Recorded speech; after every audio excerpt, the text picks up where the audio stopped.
When we typically refer to someone as you, we think of you as one entity or an individual.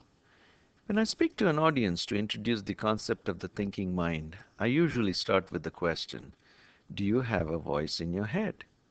The answer in unison, typically accompanied by chuckles, is voice or voices. If you don't think you have a voice in your head, it is that voice that just said, what voice is he talking about? When Eckhart Tolle heard himself say, I can't live with myself, he realized there must be two entities within him, I and myself. I have named them the knower or the big you and the thinker or the little you. I call this the you-you connection. The thinker usually obscures and smothers the knower with its constant thinking, noise, and chatter. If any of you have golfed or have prepared for a big presentation or any other performance of significance, like even cooking a Thanksgiving meal, there's always a voice that keeps commenting, critiquing, and pondering, saying things like, did you add the salt? Don't overcook the vegetables. Do you think they'll like the sweet potato? And on and on and on. But once you become aware that there are two entities inside you, it changes the playing field. You're always on the lookout for the other because you know it exists. It's just like when you know there's a puppy in the house.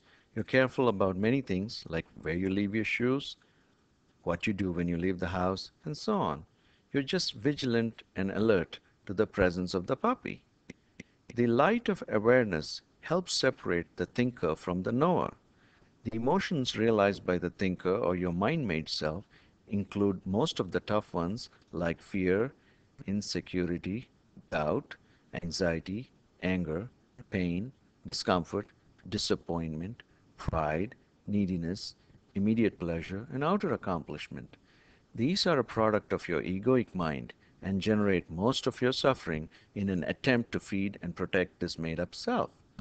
On the other side, we have your core or natural self, the knower, which hosts the emotions of peace, joy, contentment, and inner accomplishment.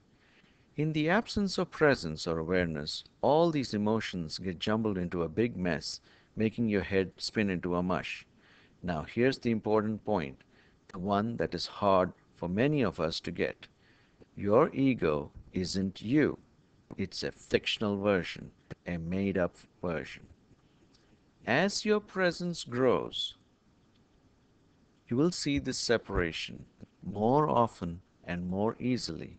And even more importantly, you'll be able to decouple your mind from your ego and access this supercomputer to accomplish a number of incredible tasks. Real happiness starts with ego awareness.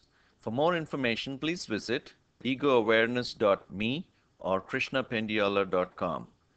Thank you for watching.